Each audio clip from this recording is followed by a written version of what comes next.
But I said, look, and I told him that. He said, really? Well, then I withdraw my previous statement, you know. But, you know, and I said, another example, I said, look, NASA spending power today is the same as it was in 1990 in terms of constant dollars. That's the spending power of this agency today. Food stamps this year, three times the entire NASA budget. That doesn't say anything about food stamps negatively. It's just the degree to which we do what we can do with what we do with the amount of money we get is an eye-opener to people. So I don't really take that too seriously, except as a challenge to make them understand. And again, this point I made earlier, basically on your question, is that they, you know, have them look. One time, Senator Garland and I we were talking about doing a bill that would require the NASA meatball logo be put on every piece of equipment that was derived in any way from a NASA-related technology development. And we didn't have CBO then. We had Library of Congress used to do those things back in those days. Anyway, they came back and said it would cost too much for industry to have to go back and do that because it would be everywhere, you know. And that's the thing. People don't make the connection. Another question? Oh, over here, Mike.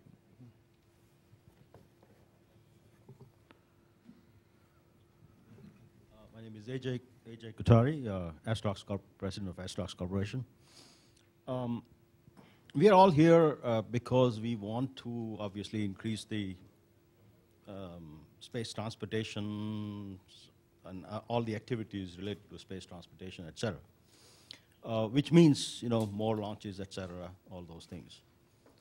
Which sort of leads me to feel that we should be looking at reusable transportations and reusable ways of transportation, because, you know, that's what the calculations seem to show. I'm wondering, why is it that NASA is not looking at the reusable space transportation, whether it's a reusable rocket space transportation or reusable rocket with RBCCs, any of that. They were 5 years ago, but for the last 5 years or so, they have not been. And I was wondering if it is something that can be changed, because it is something that can have an impact on economy, again, for the country. Yeah, that's a good question. When you look at, you know, reusability or non-reusability, you have to look at the whole life cycle cost of an activity. And so they have, and they continue, like for the Orion as a specific example, they have ongoing studies on how should it be reusable, how much should be reusable, and looking at it from a life cycle cost. So it's something that hasn't been ignored. It's stuff that's, you know, in the bigger scheme of things, from a you know, start to finish, what gives the overall, has the overall benefit. So it's, I mean, it's an excellent question, and I think it is being looked at.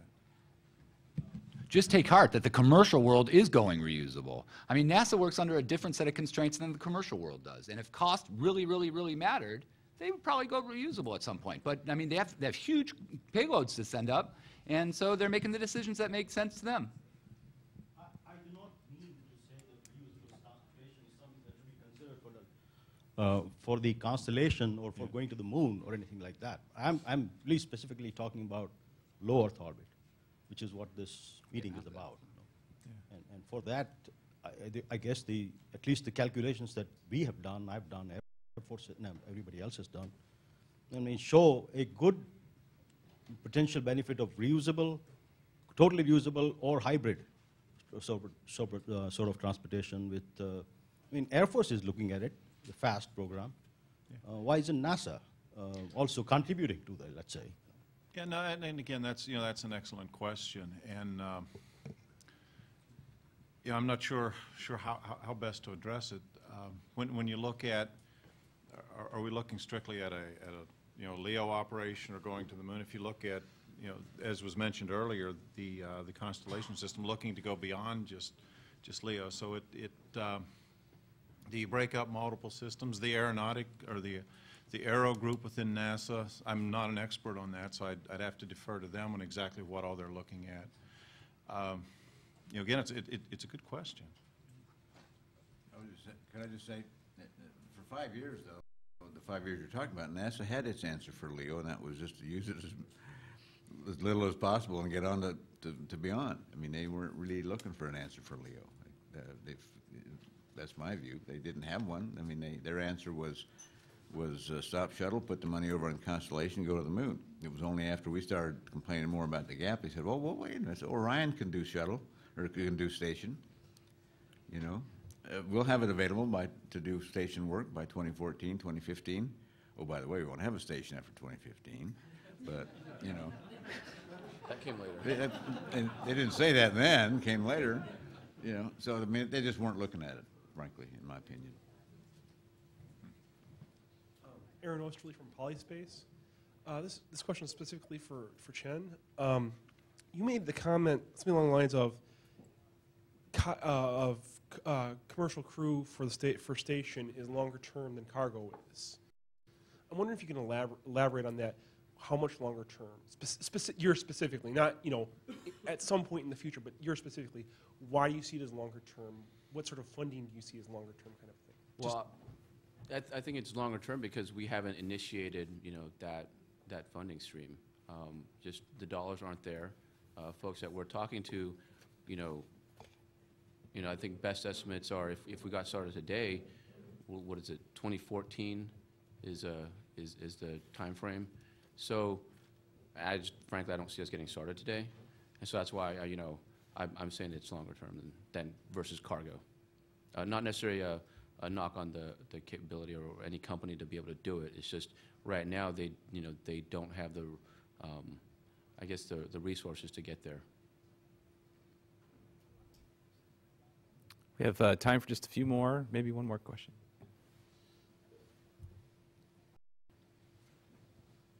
Well, Mike Sneed, a little company, Spacefaring Institute. Used to work for the Air Force and do full reusable stuff for about 20 years with them. I've seen today some discussions I found were really encouraging from Bigelow Aerospace and some of the work that SpaceX was doing on taking some of their systems and making them partially or fully reusable, working towards those directions.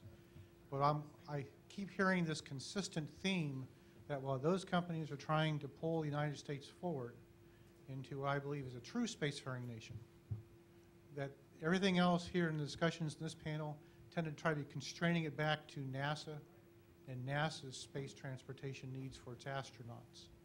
And that's not a traditional passenger transport mission. That's an astronaut transport mission akin to test pilot transports and things like that. And human rating is more akin to what we do for test aircraft and stuff like that, as opposed to what we do for commercial aircraft and certification. And I'd like to get your comments in terms of the human transportation requirements for taking the next step forward into a true passenger-safe transportation capability, which I think needs to be fully reusable.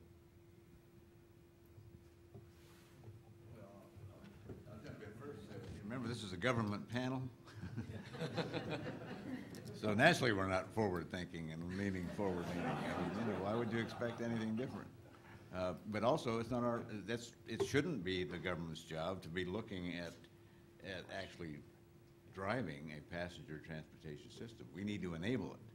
Our job is to enable it and remove the obstacles that Mike's talking about and others to make sure that you all, as in the private sector, can have the wherewithal to make that work. What are the obstacles that government places or the government is empowered to remove, whether it's liability issues or on termination or product liability kinds of things. That's what our job is, frankly. I mean, I don't know that I mean, our focus is on the utilization of a government asset. My focus is on the utilization of a government asset, government-built asset, and that's the International Space Station, which I'd like to actually turn into a private asset. That's another story. And but I think we can do that with the National Lab. We can go a long ways towards doing that. The National Lab designation does that. And but I think we need to be thinking more about what are the obstacles that we need to try to remove, as opposed to dreaming up the schemes. That's your job, to come in and tell us how that's going to work. That's my first reaction to that, if I'm hearing the question right. What I was going to add to that was that the Office of Commercial Space Transportation does exist to help lower the barriers so that commercial space can thrive. So we are looking at different types of barriers, and I mentioned investment